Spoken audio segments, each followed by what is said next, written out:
संगम नगरी प्रयागराज में जहां कान्हा श्याम की 25वीं सालगिरह की पूर्व संध्या पर कान्हा श्याम के मालिक विद्युत अग्रहरि ने प्रेस वार्ता की और कान्हा श्याम की 25वीं सालगिरह के बारे में जानकारी देते हुए बताया कि कान्हा श्याम 25वीं सालगिरह कल मना रहा है। इसी क्रम में कल हवन और पूजा पाठ का कार्यक्रम होगा, जिसके बाद प्रयागराज के बुद्धिजीवी वर्ग भी शामिल होंगे। कान्हा श्याम होटल अपनी 25वीं वर्षगांठ के अवसर पर विभिन्न प्रकार के फूड फेस्टिवल का भी आयोजन कर रहा है। 21 से 25 जुलाई तक पंजाबी फूड, 25 से 28 जुलाई तक राजस्थानी फूड, 29 से 1 अगस्त तक ओरिएंटल और 2 अगस्त से 5 अगस्त तक कॉन्टिनेंटल, 6 अगस्त से 9 अगस्त तक नवाबी फूड का आयोजन होगा और भी कई कार्यक्रम होंगे। क्या कुछ कहा उन्होंने, आइए सुनाते हैं आपको।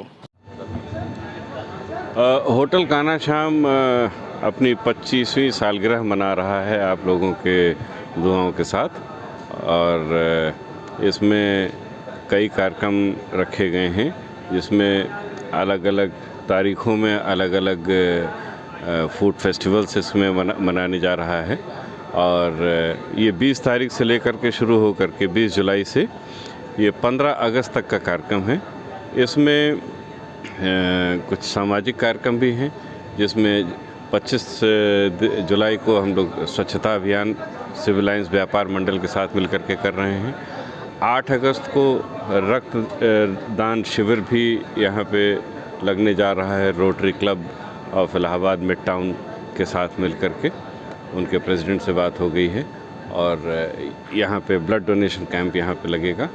और यहाँ पे कुकरी कंपटीशन भी महिलाओं के लिए रखा गया है, तथा बच्चों के लिए आर्ट कंपटीशन 15 अगस्त को रखा गया है। ये हाँ, ब्लड डोनेशन कैंप भी लगेगा यहाँ पे। अपने क्षेत्र की खबरों को देखने के लिए डाउनलोड करें पब्लिक वाइब। संगम नगरी प्रयागराज जहां अब कान्हा श्याम के मालिक व स्वर्गीय पूर्व सांसद श्यामाचरण गुप्ता के पुत्र विद्युत अग्रहरि ने चुनाव लड़ने की बात पर बड़ा बयान दिया है। साथ ही उन्होंने कहा है कि आगामी लोकसभा चुनाव में वे भारतीय जनता पार्टी से टिकट की लिए निवेदन करेंगे। उनसे जब दावेदारी की बात कही तो उन्होंने कहा, मैं दावेदारी तो नहीं कर सकता, मैं निवेदन कर सकता हूं। अगर भारतीय जनता पार्टी मुझे टिकट देती है तो मैं लोकसभा चुनाव में प्रयागराज की सीट से ज़रूर लड़ूंगा। क्या कुछ कहना था उनका, आइए सुनाते हैं आपको। भाई, मैं भारतीय जनता पार्टी का सदस्य हूं, और भारतीय जनता पार्टी में आने वाले लोकसभा चुनाव में सन 2024 में मैं टिकटार्थी भी हूं। इलाहाबाद प्रयागराज से मैं निवेदन कर रहा हूं कि अगर मुझे मौका मिलेगा तो मैं यहां से चुनाव लड़ूंगा। तो मैं भारतीय जनता पार्टी सन 2013 में मैंने ज्वाइन किया था। मैंने कभी भी कोई पार्टी से अलग अपनी कोई भी जो है अपने कार्यक्रम मैंने नहीं रखे। भारतीय जनता पार्टी का सिपाही हूँ। टिकट अगर देगी तो चुनाव लड़ूंगा, नहीं टिकट देगी तो भी कोई बात नहीं, भारतीय जनता पार्टी का प्रचार करूंगा। अपने क्षेत्र की खबरों को देखने के लिए डाउनलोड करें पब्लिक वाइब। संगम नगरी प्रयागराज जहां सावन के महीने में सुबह से ही भक्तों की मंदिरों में भीड़ दिखाई दे रही है, तो ऐसे में बड़े शिवाला तक्षक तीर्थ में भी सुबह से ही भक्तों का जमावड़ा शुरू हो जाता है और भगवान शिव भोले बाबा के दर्शन के लिए लोगों की लंबी कतार दिखती है। वहीं यहां पहुंचे लोग भगवान शिव की पूजा अर्चना कर भगवान शिवलिंग पर रुद्राभिषेक व जल अभिषेक करके भगवान शिव का आशीर्वाद प्राप्त कर रहे हैं। मान्यता है कि यहाँ तक्षक तीर्थ में अगर कोई भगवान का रुद्राभिषेक व जल अभिषेक करता है तो उसके पूरे परिवार में कभी भी विष बाधा नहीं होती है। पूरे विश्व में एकलौता तक्षक तीर्थ स्थल है जहां पर काल सर्प दोष से लोगों को मुक्ति मिलती है। ऐसे में लोग सावन के महीने में यहां पहुंचकर भोले बाबा की पूजा आराधना में जुटे हुए हैं। सुबह से ही भक्तों की भीड़ है, चाहे वो बच्चे हों या बूढ़े, सभी यहाँ पर पूजा अर्चना सावन के महीने में करते दिखाई दिए। साथ ही भगवान से अपनी मनोकामना के लिए प्रार्थना करते दिखाई दिए। मान्यता है कि यहाँ तक्षक तीर्थ के पीछे तक्षक कुंड में तक्षक महाराज मौजूद हैं और यमुना नदी में तक्षक कुंड में बैठे माधव माधव कर रहे हैं। ऐसे में ये भी कहना है कि ये मंदिर 5000 साल से भी पुराना है और विश्व का इकलौता मंदिर है जहाँ पर काल सर्प दोष से लोगों को मुक्ति मिलती है और यहाँ पर पूजा अर्चना करने से सारी बाधाएं दूर होती है। ऐसे में क्या कुछ कहना है मंदिर के पुजारी का, किस तरह से क्या मान्यता है, आइए सुनाते हैं आपको। देवस्थान का बहुत ही पौराणिक महत्व है। ये बहुत पुराना माना जाता है। इसके किनारे ये यमुना नदी किनारे बसा हुआ है और ये यहाँ की मानता है कि यहाँ पे जो है भगवान भोलेनाथ को जो भी लावा और जल का अभिषेक करता है उसको सभी मनोवांछित फल मिलते हैं और उसके कुल में विष बाधा कभी नहीं रहती। यहाँ पे तक्षक नाग का प्रवास हमेशा रहता है ये और वो हमेशा रहेगा जब तक कलयुग रहेगा तब तक वही रहेगा। और कलयुग में एक तक्षक नाग ही ऐसे हैं जो नागों के स्वामी हैं, समस्त नागों के स्वामी हैं और यहाँ पे आने से सभी भक्तों के कुल के बिना विष बाधा दूर होती है और उनको पुण्य प्राप्त होता है। यहाँ सावन मास के अतिरिक्त सावन में तो भीड़ भक्त लोग आते हैं दूर दूर से, 12 मास यहाँ पे दूर दूर से भक्तजन यहाँ पे आते हैं और भगवान को जो है अपना जल जो भी रहता है अर्पण करते हैं और मनोवांछित अपना पूरा करते हैं। नाम बताइए। मेरा नाम बब्बू मिश्रा है। मैं यहाँ पे अपने क्षेत्र की खबरों को देखने के लिए डाउनलोड करें पब्लिक वाइब। संगम नगरी प्रयागराज, जहां बीते दिनों गैस के 2 बार दाम बढ़े, जिसके बाद गैस के सिलेंडर का दाम 1100 रुपये पार कर गया है, जिसके बाद अब गैस के दाम के साथ साथ अब लोगों को गैस कनेक्शन के लिए भी अपनी जेब ढीली करनी पड़ेगी और गैस के कनेक्शन के दाम भी बढ़ा दिए गए। जहां 1400 से 1500 रुपये पहले देना होता था तो अब वहीं 2200 से 2400 रुपये गैस के कनेक्शन के लिए अब लोगों को देना पड़ेगा। ऐसे में कांग्रेस के पूर्व प्रदेश प्रवक्ता जावेद उर्फी ने बड़ा सवाल किया खड़ा है और साथ ही उज्ज्वला योजना पर भी निशाना साधा। क्या कुछ कहा है, आइए सुनाते हैं आपको। तो सरकार की उज्ज्वला योजना आई और इन्होंने देहातों में गैस देना फ्री किया, वो सारे गैस लोगों ने ले तो लिए, तो वो जो पैसा जो देहात में गया है वो शहर वालों से वो पैसा वसूल लिया। इस वजह से जो है वो दामों में बार बार वृद्धि हो रही है और जितने गांव में उज्ज्वला योजना में सिलेंडर हैं वो आज की डेट में 90% कोई फिल उसमें गैस भरवा नहीं रहा है। ये इससे जो है शहर की रहने वाली जनता को तो बहुत ही ज़्यादा नुकसान हो रहा है। जो गैस सिलेंडर 450 रुपये में बिका करता था आज वो 1150 रुपये में बिक रहा है। अब जिस तरह कनेक्शंस के दाम बढ़ा दिए हैं, कौन जल्दी नया कनेक्शन ले पाएगा? इस सब पर सरकार को रोक लगाना चाहिए। गैस वगैरह एक ऐसी चीज़ है जो आम जनता तक पहुंचना चाहिए और दाम बढ़ने से कितना नुकसान होगा? उससे बहुत नुकसान होगा। गैस के दाम बढ़ जाने से जो है वो खाने पीने की चीज़ के भी दाम बढ़ जाएंगे, इसलिए कि कनेक्शन के दाम बढ़ने पर यह है कि लोग कम कनेक्शंस भी लेंगे, इसलिए कि अगर इस तरह कनेक्शन होंगे तो लोग कनेक्शन नहीं लेंगे ज़्यादा। मैं जावेद उर्फी, पूर्व प्रवक्ता, उत्तर प्रदेश कांग्रेस कमेटी। अपने क्षेत्र की खबरों को देखने के लिए डाउनलोड करें पब्लिक वाइब। संगम नगरी प्रयागराज आज के डिजिटल युग में हर एक की मोबाइल एक ज़रूरत सी बन गई है। ऐसे में गर्भवती महिलाओं को मोबाइल से किस प्रकार की समस्या होती है और किस तरह से इनको बचाव करना चाहिए, क्या कुछ कहना है डॉक्टर वर्तिका श्रीवास्तव का, आइए सुनाते हैं आपको। अब हम बात करते हैं गर्भवती महिलाओं की। जैसे मैंने बताया कि हम मोबाइल हैं, लैपटॉप है, इस तरह के इलेक्ट्रॉनिक उपकरण को अपने से दूर कर ही नहीं सकते। तो आज प्रेगनेंसी के दौरान गर्भवती महिला कैसे अपने आप को इससे बचा सकती है या उसको कितना इसका यूज़ करना चाहिए, प्रयोग करना चाहिए, आज हम इस विषय पे बात करेंगे। हमारे सारे कॉन्टैक्ट्स, हमारी सारी डिटेल्स, गूगल पे स्टडीज़, ये हर चीज़ हमें मोबाइल पे बहुत आसानी से उपलब्ध हो जाती है और कहीं ना कहीं गर्भवती महिलाओं के लिए भी बहुत अच्छा होता है, क्योंकि उन्हें अगर कुछ अपनी प्रेगनेंसी के बारे में, ANC जो एंटीनेटल चेकअप है उसके बारे में, अपने खान पान के बारे में या बहुत सारी चीज़ों के बारे में कुछ जानकारी चाहिए होती है, तो बहुत ईजीली वो अपने मोबाइल पे बस गूगल पे उन्हें क्लिक करना है एक पर्टिकुलर वर्ड और उनको सारी इन्फॉर्मेशन मिल जाती है। लेकिन अति हर चीज़ की बुरी होती है, excess of everything is bad. तो हमें कुछ सावधानियाँ क्योंकि हम इसको हटा तो नहीं सकते अपने ज़िंदगी से, अपने डेली रूटीन से, लेकिन हम कुछ सावधानियां बरत सकते हैं। कहा जाता है कि prevention is better than cure. पहली बात तो हमें क्यों ऐसा करना है, वो इसलिए क्योंकि मैं आपको बता दूं कि इससे हमें क्या क्या हार्म पहुंचता है, क्या क्या नुकसान होता है। ये सिर्फ प्रेगनेंसी से रिलेटेड ही नहीं है, हम एक स्वस्थ मनुष्य में भी ये चीज़ें आ सकती हैं, लेकिन चूंकि एक गर्भवती महिला अपने अंदर एक और अंश लेकर अपनी ज़िंदगी व्यतीत कर रही होती है, तो उसको उसका भी ख्याल रखना होता है। और वो छोटा सा भ्रूण जिसके ऊपर इस मोबाइल के यूज़ का, इसके निकलने वाले रेडिएशंस का क्या असर होता है, उसको हम कंट्रोल भी नहीं कर सकते। तो हम सिर्फ ये कर सकते हैं कि हम उस एक्सेस यूज़ को थाम सकते हैं, रोक सकते हैं। अपने क्षेत्र की खबरों को देखने के लिए डाउनलोड करें पब्लिक वाइब।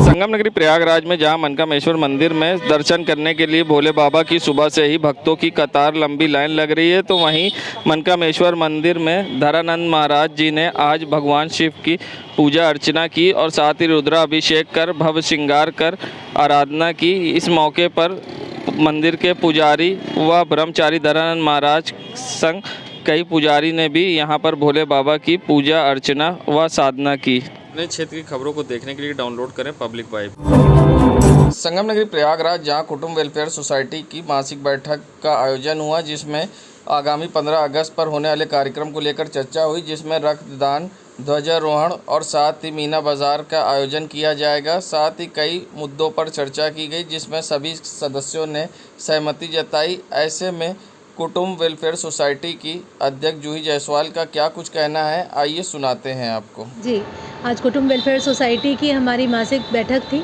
मासिक संगम, और इसमें हम लोगों ने आगामी 15 अगस्त को किस तरह से हम लोग उत्सव के रूप में मनाएं, किस तरह से मनाएं कि ज़्यादा से ज़्यादा लोगों को इसका लाभ भी पहुंचा सकें।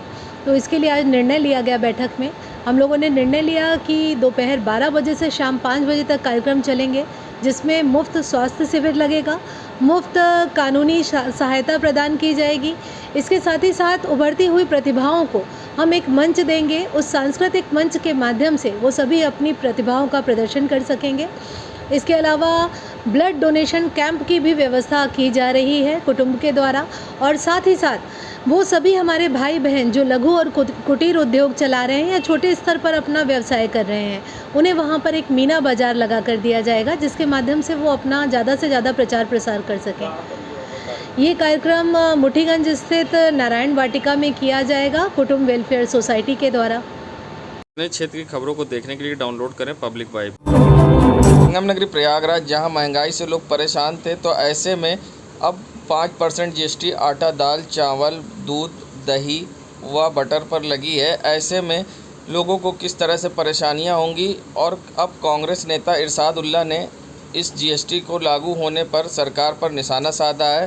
साथ ही उन्होंने क्या कुछ कहा है सरकार पर निशाना साधते हुए, और महंगाई के मुद्दे पर GST को लेकर क्या कुछ कहा कांग्रेस नेता इरशाद उल्लाह ने, आइए सुनाते हैं।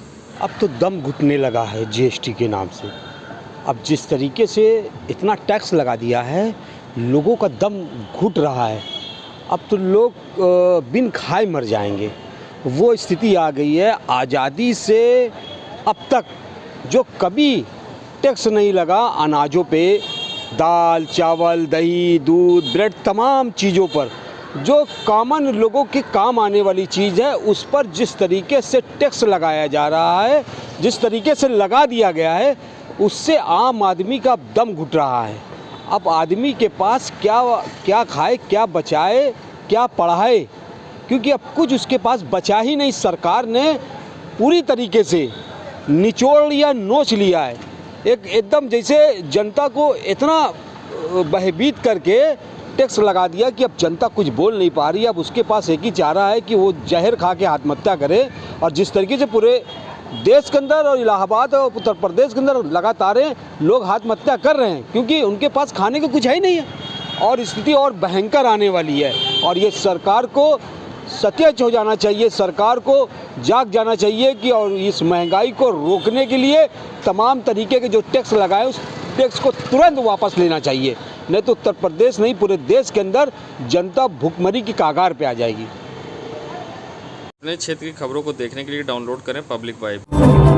अल्पसंख्यक कांग्रेस शहर अध्यक्ष अरशद अली ने चौक स्थित कार्यालय में एक प्रेस कॉन्फ्रेंस के माध्यम से सरकारी बैंकों के निजीकरण के लिए मानसून सत्र में लाए जाने वाले बैंकिंग कानून संशोधन विधेयक का विरोध किया है। इससे पहले शहर की स्थित इंदिरा गांधी प्रतिमा पर अल्पसंख्यक कांग्रेस नेताओं ने माल्यार्पण किया और कहा कि आज के दिन 1969 में उनके द्वारा किए गए बैंकों के राष्ट्रीयकरण के लिए उनके प्रति आभार प्रकट किया जाता है। प्रदेश अध्यक्ष जनाब शहनवाज आलम जी के निर्देश पर पूरे उत्तर प्रदेश में अल्पसंख्यक विभाग ये जो नया मानसून सत्र चालू होने जा रहा है, जिसमें मौजूदा सरकार निजीकरण करने जा रही है सरकारी बैंकों का, इसका हम लोग पूरे प्रदेश में विरोध और प्रदर्शन कर रहे हैं। क्योंकि आज 19 जुलाई है। आज के दिन हम लोगों ने इसलिए चुना है कि आज ही के दिन हमारी स्वर्गीय इंदिरा गांधी जी ने जो निजी बैंक थे उनका सरकारीकरण किया था। इसलिए देश की अर्थव्यवस्था अपने उफान पे आ गई थी। अब मौजूदा सरकार जो सरकारी बैंक है उसका निजीकरण करने जा रही है, जो अपने चंद चुनिंदा दोस्तों को देगी। उनके चंद चुनिंदा दोस्त सारे बैंकों के मालिक बन जाएंगे। जो मौजूदा समय में जो सरकार का 51% शेयर जो बैंकों में है वो घट कर 30 से 35% आ जाएगा, 26% आ जाएगा, जिससे हमारी न बैंकों की जवाबदेही रहेगी न जनता इस पे सवाल पूछ सकती है। क्योंकि जनता का जो खून पसीने का मेहनत की कमाई है वो चंद उद्योगपतियों के पास चली जाएगी। और हमको लोग को ये भी भय है कि जैसे पूर्व में विजय माल्या, ललित मोदी और जो दुनिया भर के लोग जो इनके थे, जो भारत का पैसा लेके भागे हुए हैं, ये लोग इनके जो उद्योगपति दोस्त हैं जो बैंकों के मालिक बन जाएंगे, कल को ये हमारे हिंदुस्तान के अवाम का पैसा लेके ये भाग न जाएं। इसलिए हम लोग इस कानून का विरोध कर रहे हैं। अपने क्षेत्र की खबरों को देखने के लिए डाउनलोड करें पब्लिक वाइब। नगरी प्रयागराज, जहां 18 जुलाई से आवश्यक खाद्य वस्तु जैसे दही, लस्सी, बटर, मिल्क, आटा, दाल, चावल पर पहली बार 5% GST लगेगा। 75 साल के इतिहास में भारत में ये पहली बार इन खाद्य सामग्री पर टैक्स लगाया जा रहा है। इसका सीधा असर गृहिणियों के बजट पर पड़ेगा, साथ ही इसके साथ जो लोग कमाते हैं उन पर भी असर पड़ेगा। ज़्यादातर गृहिणियों के किचन का स्वाद बिगड़ेगा तो बाजार में सामान बेचने वाले दुकानदारों पर भी इसका असर दिखेगा, जहां GST के कारण किस तरह से उनको सामना करना पड़ेगा और साथ ही सामान खरीदने आए लोगों पर भी किसका असर पड़ेगा और किस तरह से लोगों की जेब पर असर और बजट पर पड़ेगा। आइए सुनाते हैं क्या कहना है महिलाओं का और पुरुषों का और सामान खरीदने और बेचने वाले दुकानदारों और ग्राहकों का। लोग जान रहे हैं कि सरकार GST लागू कर रही है, इससे आम जनता पर इसका क्या असर होगा, लोग अपनी ज़रूरतों को किस तरह से पूरा करेंगे। जैसे उनको दूध, दही, चावल, राशन में हर सारी चीज़ों को ज़रूरतों को अपनी पूरा करना है, तो कैसे करें, किस तरह से। मैं ये मानती हूँ कि लोगों की जेब पर, किचन पर थोड़ा सा असर ज़रूर पड़ेगा, लेकिन हम बताइए कि सरकार से कितनी उम्मीदें कर सकते हैं। आज पूरे वैश्विक अर्थव्यवस्था को देखते हुए जितने बेहतरीन तरीके से हमारी अर्थव्यवस्था संभाली जा रही है, क्या वो इतनी आसान है? क्यों एक ही हम पूरे सरकार पे बोझ डालकर भारत को भी श्रीलंका की स्थिति में पहुंचाने की कोशिश कर रहे हैं? किचन पे असर पड़ सकता है। मैं एक गृहिणी हूँ, तो हमारे पूर्वजों ने, हमारी दादी, नानी, माँ ने, सबने ये सिखाया है कि अपनी गृहस्थी को किस तरह हम बेहतर चला सकते हैं, किस तरह किफ़ायत के साथ चलाना है। और अब वक्त है कि हम चीज़ों की बेकदरी की जगह कदर के साथ चलाएं, ताकि हमारे आने वाली पीढ़ियाँ भी एक अच्छे जीवन को जी सकें। देखिए, पॉलिसीज़ तो बनती हैं हायर लेवल पे, उसको अच्छे से इवैल्यूएट करके, बट GST जिस प्रकार से सरकार ने इन खुदरा चीज़ों में बढ़ाया है, मेरा इसमें प्रबल विरोध है। सरकार को अपना दायरा बढ़ाना चाहिए और ज़्यादा टैक्स पेयर्स बने। कभी इस पे विचार नहीं करती, जिनकी गर्दन फंसी होती है उस पर शिकंजा कसा जाता है। व्यापारी वर्ग पहले से ही त्रस्त है। इस प्रकार की जो पॉलिसीज़ बनाई गई हैं इनमें बेसिक खामियां हैं। टैक्स रेट्स को कम करते चलें और दायरा को आगे बढ़ाएं, तो ही हमारा विकास है। मैं अनिमेश अग्रवाल, प्रेसिडेंट शाकंसर व्यापार मंडल, इलेक्ट्रॉनिक मार्केट, प्रयागराज। कोई परेशानी नहीं, परेशानी कस्टमर को होगी, बस उनको समझाना पड़ेगा हमको बहुत सारा। हमको तो भाई आएगा, बेचेंगे, टैक्स देंगे, जो देना रहेगा। जो रवि कुमार जायसवाल। भाई देखिए, हम तो गरीब आदमी हैं, हम तो रोज़ खाते, रोज़ कमाते हैं। जो हमको मिलेगा हम ले ही करेंगे। जो महंगा है तो महंगा है। अब हम इनसे लिए क्या कहेंगे? जैसे 2 किलो, 4 किलो, 5 किलो, 1 किलो ले लेते हैं, तो हमको क्या करना हैगा? हमको तो खाना तो है ही है, गरीब आदमी का पेट तो पालना है। परेशानी हमको ये है कि कोई काम काज नहीं है, बेरोज़गारी हैगी, कोई काम नहीं ना। क्या नाम है आपका? हमारा नाम अख्तर हुसैन है।